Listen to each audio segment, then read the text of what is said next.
Hello बच्चों, स्वागत है आपका मेरे चैनल द मैथ क्यू में। मेरा नाम है स्वाति और आज मैं आपको पढ़ाने वाली हूँ क्लास 10th का चैप्टर नंबर 1 रियल नंबर्स, उसकी एक्सरसाइज 1.2 जो कि आपके बोर्ड एग्जाम के लिए बहुत ही इंपॉर्टेंट है। और आप ये मानकर चलिए कि इसमें से मोस्टली एक जो क्वेश्चन है वो आता ही आता है। इसमें क्या करना होता है, हमें प्रूव करना होता है कि √2 या फिर √5 या रूट्स वाले जो भी नंबर है आपको उसकी इरेशनलिटी प्रूव करनी होती है। आपको बताना होता है कि वो इरेशनल नंबर है। अच्छा, वीडियो को शुरू करने से पहले मैं आपसे एक बात कहना चाहूंगी। यदि आपने अभी तक मेरे चैनल को सब्सक्राइब नहीं किया तो प्लीज मेरे चैनल को सब्सक्राइब कीजिए ताकि मेरी आने वाली वीडियोस आप तक सही टाइम से पहुंचती रहें और आप मेरे साथ अच्छे से तैयारी करते रहें और अपने पूरे ध्यान से बोर्ड के जो एग्जाम आने वाले हैं अच्छे से उसकी तैयारी करें। चलिए स्टार्ट करते हैं। Exercise 1.2 real numbers. इसे आप एक चीज और करिएगा। मैं ये चाहती हूँ कि आप इस वीडियो को देखने से पहले मेरी एक इंट्रोडक्शन वीडियो है रियल नंबर्स की, आप प्लीज उसे अच्छे से देख लीजिएगा। उससे क्या होगा कि आपके जितने भी कॉन्सेप्ट रियल नंबर से रिलेटेड है सारे कॉन्सेप्ट आपके क्लियर हो जाएंगे। ठीक है, चलिए वीडियो को स्टार्ट करते हैं, टाइम को वेस्ट नहीं करते हैं। ठीक है, एक्सरसाइज 1.2 क्वेश्चन नंबर आपका 1 है, प्रूव दैट √5 इज इरेशनल। आपको प्रूव करना है यहाँ पर कि जो √5 है वो इरेशनल है। अब यहाँ पर देखिए, हमें ये इरेशनल प्रूव करने के लिए क्या होगा, यदि हम ये मान के चलिए यदि हम √5 को बोल दें कि √5 एक रेशनल नंबर है, यदि हम ये प्रूव कर देंगे √5 एक रेशनल नंबर है तो रेशनल नंबर है। लेकिन अगर इसको हम ये प्रूव नहीं कर पाए कि ये रेशनल नंबर नहीं है तो ये कौन सा रेशनल नंबर है, तो कौन सा नंबर होगा, सीधी सी बात है, अगर रेशनल नंबर नहीं है तो कौन सा नंबर होगा, इरेशनल। तो हम यहाँ पर यूज करते हैं कॉन्ट्रोडिक्शन मेथड, जो कि मैंने आपको इंट्रोडक्शन में अच्छे से एक्सप्लेन किया हुआ है, पर हम यहाँ पर भी करेंगे। ध्यान से देखिए। तो सबसे पहले हम क्या मानते हैं, जो भी वो हमसे प्रूव कराता है इरेशनल, सबसे पहले हम मान के चलते हैं लेट अस अज्यूम। हम क्या करते हैं, हम मानते हैं let us assume that √5 is rational. हमने क्या मान लिया कि जो √5 है वो एक रेशनल नंबर है। ठीक है, अब क्योंकि आप सभी को पता है यदि वो रेशनल नंबर है तो उसे हम किसकी फॉर्म में लिख सकते हैं, a/b। भाई रेशनल नंबर कौन से होते हैं, जिनको हम p/q की फॉर्म में या सिंपल फॉर्म में एक्सप्रेस कर सकते हैं। ठीक है, या साथ के साथ हमने यहाँ पर ये भी माना कि जो ये a और b है, a b आर को प्राइम, दोनों ही क्या है, को प्राइम। ठीक है, अब को प्राइम क्या होते हैं, आपको मैंने पहले पढ़ाया था को प्राइम क्या होते हैं।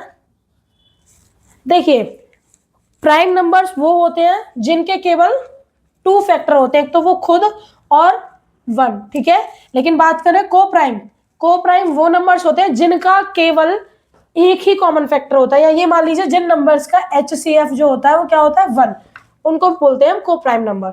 ठीक है, तो हर हाल में हमने यहाँ क्या माना है कि A और B का केवल एक फैक्टर होगा, वो होगा 1। ठीक है, आगे बढ़ते हैं, चलिए सॉल्व करते हैं।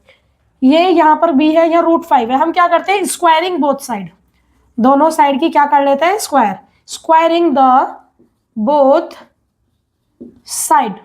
ठीक है, जब स्क्वायरिंग करेंगे √5 की स्क्वायर इक्वल टू यानी a² / b²। ठीक है, यहाँ रूट से ये आपका स्क्वायर कट हो गया, 5 बराबर a² / b²।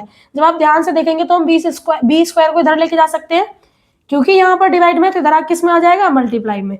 तो 5b² = a²। अब आप यहाँ पर ध्यान से क्या देख रहे हैं, अगर हम 5 को नीचे लेके जाते हैं इधर, भाई इक्वल के साइड में लेके जाएंगे तो डिवाइड में हो जाएगा, इसका मतलब a² / 5 हो जाएगा। तो आपको यहाँ से क्या दिख रहा है, आपको इस लाइन से क्या दिख रहा है कि a² इज डिविजिबल बाय 5, क्योंकि a² जो है वो डिविजिबल बाय है 5 से। तो हम क्या बोल सकते हैं, a इज ऑल्सो, भाई जब a² डिविजिबल है 5 से तो a भी हो सकता है, a is also divisible by 5। ठीक है, यहां से अब हम क्या करेंगे, हम मानेंगे लेट a इक्वल टू, हम क्या करेंगे, put a equal to 5c, इसको इक्वेशन 1 मान लेंगे, इन इक्वेशन 1। ठीक है, इसको इसमें हम पुट करते हैं वैल्यू को। ठीक है, तो आप क्या लिखेंगे, 5b² बराबर 5c। भाई a की वैल्यू हमने मानी 5c और यहाँ पे a² यानी 5c का स्क्वायर, तो आप इसको क्या लिख सकते हैं, 5b² बराबर 25c²। देखिए जब आप इसको इधर ले जाएंगे डिवाइड में आ जाएगा, आप यहाँ साथ सीधा सीधा कट कर सकते हैं। ठीक है, कैलकुलेशन थोड़ा इजी हो जाएगा, लॉन्ग नहीं रहेगा। 5 से कितनी बार कट हो गया, 5 बार, तो आपको जो मिला वो आपको मिला कि बी स्क्वायर बराबर 5c²। देखिए फिर से आप क्या देख सकते हैं कि ये 5c के साथ डिवाइड में है, ठीक है। यदि आप इसको इक्वल के इधर लेके आते हैं, सॉरी ये जो 5 है c के साथ मल्टीप्लीकेशन में, जब आप इसको इक्वल के इधर लेके आएंगे तो किस में आ जाएगा, डिवाइड में। आप इसको ऐसे लिख सकते हो ना, b² अपॉन 5 बराबर c²। तो यहां से आपको क्या बात पता चली, यहां से आपको पता चली कि b² इज डिविजिबल बाय 5। सीधी सी बात है, जैसे यहां पर था कि a² इज डिविजिबल बाय 5, तो a भी डिविजिबल था 5 से। Same as if b² is divisible by 5 then b is also divisible by 5, ठीक है। अब आप ये दो, आप इसे इक्वेशन सेकंड मान सकते हो, ठीक है, इक्वेशन सेकंड। अब आपकी क्या बातें समझ में आ रही हैं। अभी जस्ट हमने क्या माना था कि √5 एक रेशनल नंबर है, इसको p a/b की फॉर्म में हम कर सकते हैं, और हमने माना था a और b क्या है आपके, को प्राइम्स। और को प्राइम की क्या क्वालिटी होती है कि उसका HCF जो होता है 1 होता है। लेकिन जब हम यहाँ पर सॉल्व करके देख रहे हैं तो हम ये देख रहे हैं कि a² ये 5 से भी डिविजिबल हो रहा है और b² भी यहाँ 5 से डिविजिबल हो रहा है, यानी कि यहाँ पर ये जो हमारा मेथड था गलत हो गया, ठीक है। क्योंकि हम तो इसको क्या रेशनल प्रूफ कर ही नहीं पाए, क्योंकि a और b को प्राइम है ही नहीं, जब दोनों के 1 भी फैक्टर हो गया और 5 भी फैक्टर हो गया।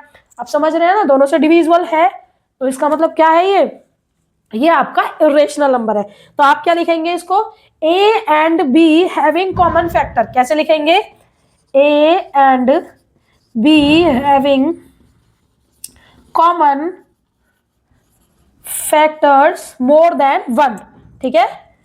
a and b having common factor more than 1, और 5 भी लिख सकते हैं आप क्या लिख सकते हैं, a and b having common factor 5। क्योंकि दोनों का कॉमन फैक्टर 5 है, तो आप क्या लिख सकते हैं, आप लिख सकते हैं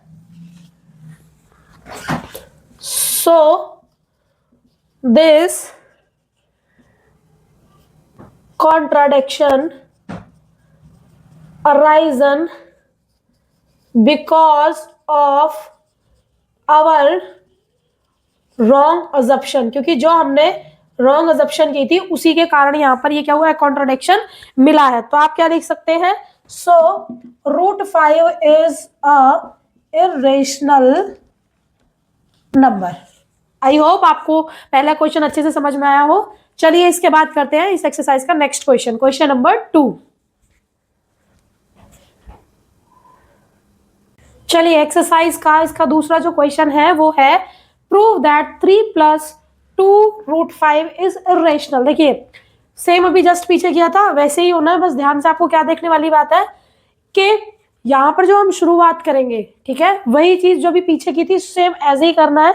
क्या मानेंगे हम, लेट अस एज्यूम, ये आपका सोल्यूशन है, बोलेंगे आप let us assume 3 + 2√5 is rational. हमने क्या मान लिया, एक रेशनल नंबर है, ठीक है, रेशनल मान लिया। और क्योंकि आपको पता है जब रेशनल नंबर होता है उसको हम किसकी फॉर्म में रिप्रेजेंट कर सकते हैं, a/b की। ऐसे ही a एंड b आर को प्राइम, ये आपके दोनों क्या है यहाँ, को प्राइम, ठीक है, को प्राइम भी है।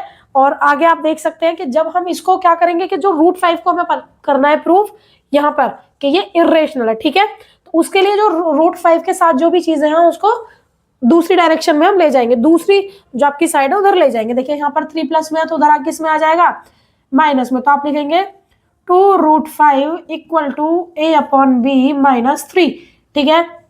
यहाँ पर क्या करेंगे, 2√5 एलसीएम ले लेंगे, आपका कितना आएगा b, और यहाँ पे क्या आ जाएगा a - 3b, ठीक, क्रॉस मल्टीप्लाई कर देंगे, 1 मान लिया, ठीक है, आपका b एलसीएम आ गया।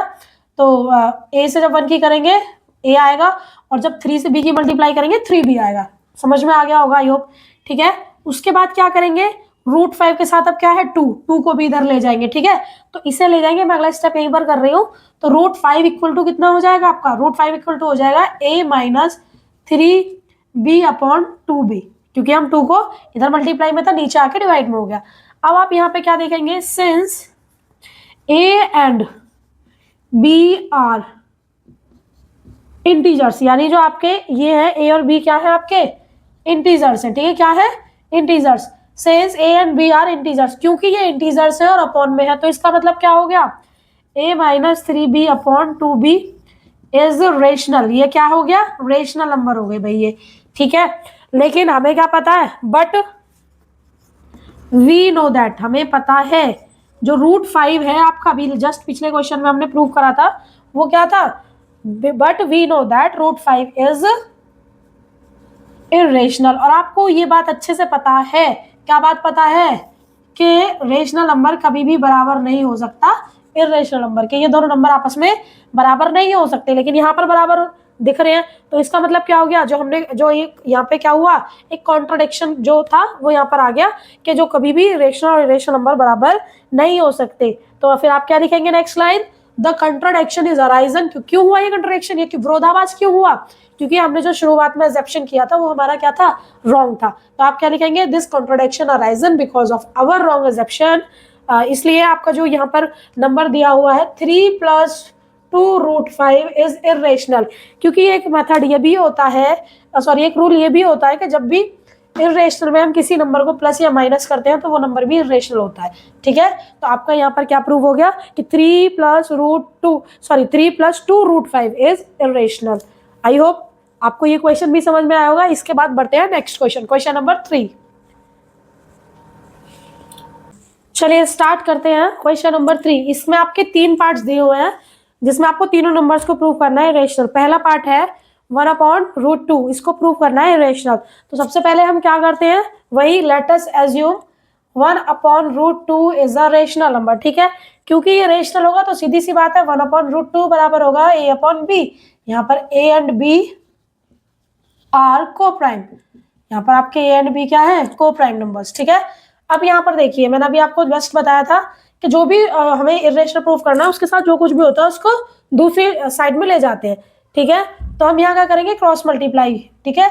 ए से बी की करेंगे तो बी इक्वल टू a√2, ठीक। आपको यहाँ पर ये दिख गया। अब ए इसके साथ मल्टीप्लाई में है, हमें ए को तो अकेले करना, सॉरी √2 को तो अकेले करना है, तो आप क्या करेंगे कि b/a इक्वल टू √2, ठीक है। अब यहाँ पे क्या कहेंगे, since a and b are integers, a and b are integers, ठीक है। a and b are integers, तो भाई क्या होगा, a आर जब इंटीजर्स है तो आप क्या कहेंगे, b/a इज रेशनल। a/b जो है यहाँ पे, जो सॉरी b/a है is rational, b/a is rational, but we know that, लेकिन हमें क्या पता है, √2 इज इरेशनल। जो आपका √2 है वो क्या है, इरेशनल। तो आप क्या लिखेंगे, ऐसा क्यों हुआ भाई, और ये तो आपको पता है कि रेशनल नंबर जो है इरेशनल नंबर के कभी बराबर नहीं होते, दोनों बराबर नहीं होंगे, क्योंकि ए और बी आपके क्या है, इंटीजर्स, तो b/a आपका रेशनल होगा। लेकिन हमें पता है कि √2 इरेशनल है, तो आप यहाँ पर सीधे सीधे लिख सकते हैं, this contradiction is arisen because of our wrong assumption, क्योंकि हमने शुरुआत में ही इसे रेशनल नंबर माना था, वो हमारा अजम्पशन जो था रॉन्ग था। इसीलिए आप क्या बोलेंगे, 1/√2 इज इरेशनल, ठीक है। मुझे लगता है ये चीजें समझ में आपको आ गई होंगी। यदि इसमें कोई दिक्कत है तो आप मुझे बताइए, ठीक है। यहाँ इरेशनल हो जाएगा, और ठीक है, सारी चीजें समझ में आ गई। चलिए बढ़ते हैं नेक्स्ट क्वेश्चन की ओर। को आपको रेशनल प्रूफ करना है 7√5। तो सबसे पहले आप क्या करेंगे, इसको रेशनल नंबर मानेंगे। Let us assume 7√5 is rational. यदि ये रेशनल है तो हम इसको लिख सकते हैं a/b की फॉर्म में, यानी p/q की फॉर्म में, जहां ये दोनों इंटीजर्स होते हैं। लेकिन हम यहाँ पर क्या कह रहे हैं कि a एंड बी आर को प्राइम। यहाँ पर हमने लिखा है कि ए और बी आपके को प्राइम है, जिनका केवल एक कॉमन फैक्टर होता है, ठीक है। अभी पिछले क्वेश्चंस में मैंने आपको बताया था कि रूट के साथ √5 या जो रूट वाला नंबर होता है उसके साथ जो भी नंबर होता है उसको दूसरी साइड में ले जाते हैं। तो √5 इक्वल टू कितना आ जाएगा, a/7b। ये मल्टीप्लाई में था, नीचे डिवाइड में आ गया। यहाँ पर आप क्या देखेंगे कि since a and b are integers, ये दोनों इंटीजर्स है, तो सीधी सीधी बात है a/7b इज रेशनल। ये आपका क्या हो जाएगा, रेशनल। लेकिन अभी हमें क्या पता है, हम पीछे से क्वेश्चन प्रूव करते हुए आ रहे हैं, बट √5 इज इरेशनल, जो आपका जो √5 है वो क्या है, इरेशनल। और जस्ट यहाँ पे बराबर है, ये बराबर होते ही नहीं है, यानी जो आपका इरेशनल नंबर है वो कभी बराबर नहीं होता रेशनल नंबर के। तो यहाँ पे एक कॉन्ट्रोडक्शन जो अराइजन हुआ है वो किस वजह से हुआ है, तो आप इसके बाद नेक्स्ट लिखेंगे this contradiction is arisen because of our wrong assumption, क्योंकि हमने जो शुरुआत में ही क्या मान लिया था कि 7√5 जो है एक रेशनल नंबर है, जबकि यहाँ पर हम क्या देख पा रहे हैं कि जो a/7 भी ये तो रेशनल है, लेकिन √5 तो इरेशनल होता है और ये दोनों कभी बराबर हो ही नहीं सकते। इसका मतलब क्या है, हमने यहाँ पे गलत एग्जेप्शन किया था, तो √5 जो है वो रेशनल नंबर नहीं है, कौन सा नंबर है, इरेशनल नंबर। मुझे उम्मीद है आपको समझ में आ गया होगा, तो आप लिख सकते हैं इसलिए 7√5 इज इरेशनल, क्योंकि मैंने आपको बताया था कि जो अगर हम इरेशनल नंबर में किसी भी नंबर में मैथमेटिकल ऑपरेशन यानी डिवाइड करते हैं, किसी नंबर का मल्टीप्लाई करते हैं या फिर प्लस माइनस करते हैं, तो वो नंबर जो बनता है वो क्या हो जाता है, इरेशनल हो जाता है। तो यहाँ पर 7√5 भी आपका क्या हो गया, इरेशनल नंबर। चलिए करते हैं इस एक्सरसाइज का लास्ट पार्ट, क्वेश्चन नंबर 3 का थर्ड पार्ट। देखिए नेक्स्ट पार्ट में आप उसने क्या पूछा गया है, जो इसका पार्ट 3 है उसमें पूछा गया है कि प्रूफ कीजिए 6 + √2 जो है आपका रेशनल नंबर है। तो सबसे पहले हम क्या करेंगे, मानेंगे कि ये एक रेशनल नंबर है, हमें क्योंकि कॉन्ट्रडिक्शन मेथड का इस्तेमाल करना है, तो आप क्या कहेंगे, let us assume 6 + √2 is a rational number. ठीक है, यदि ये रेशनल नंबर है तो ये फॉर्म में होगा a/b की, a एंड b आर आपके यहाँ पे को प्राइम नंबर्स है, तो √2 बराबर कितना हो जाएगा, a/b - 6। इसको हम और भी लिख सकते हैं, जब सॉल्व करेंगे b आप यहाँ पे 1 मान लीजिए, आपने b एलसीएम ले लिया, ठीक है, तो a में जब 1 की मल्टीप्लाई करेंगे a - 6b, ठीक है, तो हम क्या बोलेंगे कि यहाँ पर since a and b are क्या है, इंटीजर्स है। अगर ये दोनों इंटीजर्स हैं तो कहने का मतलब क्या है कि a - 6b अपॉन b ये क्या होगा, रेशनल नंबर होगा।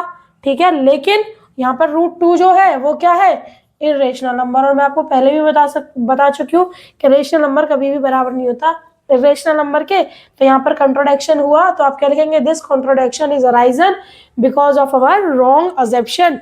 दैट इज मतलब इसका क्या हो जाएगा कि 6 + √2, क्योंकि इरेशनल नंबर में यदि मैंने बताया था ना कोई भी मैथमेटिकल ऑपरेशन लगाते तो पूरा ही नंबर क्या होता है, इरेशनल।